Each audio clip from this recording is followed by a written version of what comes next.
চার পাঁচ জায়গায় কেঁদেছে আর কি।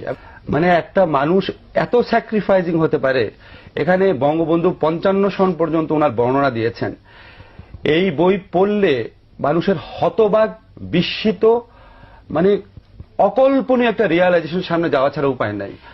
একটা নেতা, এত বড় একটা নেতা বাংলাদেশে জন্ম নিয়েছিল। আমার প্রথম কষ্ট এই বইটা পড়ে যে এত বড় একটা নেতা বাংলাদেশে জন্ম নিয়েছিল, আমরা কোনোদিনও রিয়ালাইজ করতে পারলাম না। আমি মনে করি কি যে এই বইটা আমাদের কয়েকটা কারণে পড়া উচিত, শুধু ইতিহাসকে জানার জন্য না। একটা হচ্ছে এই দেশের মাটিতে কত বড় নেতা জন্ম হয়েছিল রিয়ালাইজ করার জন্য। সেকেন্ড হচ্ছে বঙ্গবন্ধুকে, এই অনুসন্ধান আমার থাকবে। আমি আজকে শ্রোতাদের কাছে কমিট করে গেলাম যে এত বড় একটা গণতান্ত্রিক নেতা, এত বড় একটা স্যাক্রিফাইজিং নেতা, এত বড় একজন মানে ভালোবাসাপূর্ণ মানুষ কেন স্বাধীনতার পর বাকশাল কায়েম করেছিল, কি করেছিলাম আমরা ওনার সাথে। আমরা মানে ওই সময়ের আওয়ামী লীগের লোকজন, ওই সময়ের জাসদের লোকজন, ওই সময় স্বাধীনতা বিরোধীরা মিলে দেশে কি পরিস্থিতি সৃষ্টি করেছিল, এবং ওই সময় আন্তর্জাতিক ষড়যন্ত্র। এত বড় একটা গণতান্ত্রিক নেতাকে উনি গণতন্ত্রের জন্য এক নাগারে 26 মাস জেলে ছিলেন। উনার শিশুপুত্র শেখ কামালের বয়স ছিল কয়েকদিন, শেখ হাসিনার বয়স ছিল কয়েক বছর। আমিও তো বাবা হয়েছি, আমি আজকে ফিল করি এরকম বয়সী সন্তানকে রেখে উনি বছরের পর বছর জেলে থেকেছেন। এত বড় একটা মানুষ কেন বাকশাল করেছিলেন, কি আমরা তৈরি করেছিলাম সেটা আমার জানতে হবে।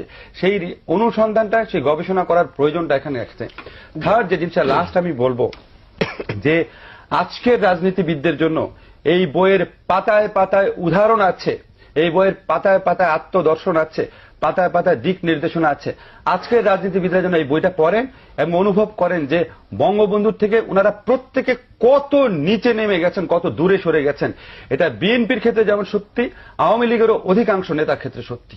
আমি এখানে এবং আমি আপনাকে কি বলবো, আমি এই বইটা পড়ে আমার কয়েকবার মনে হচ্ছে আমি একটা আর্টিকেল লিখি যে শেখ হাসিনাকে ধন্যবাদ, যিনি এই বইটা আমাদের সামনে হাজির করে দিয়েছেন।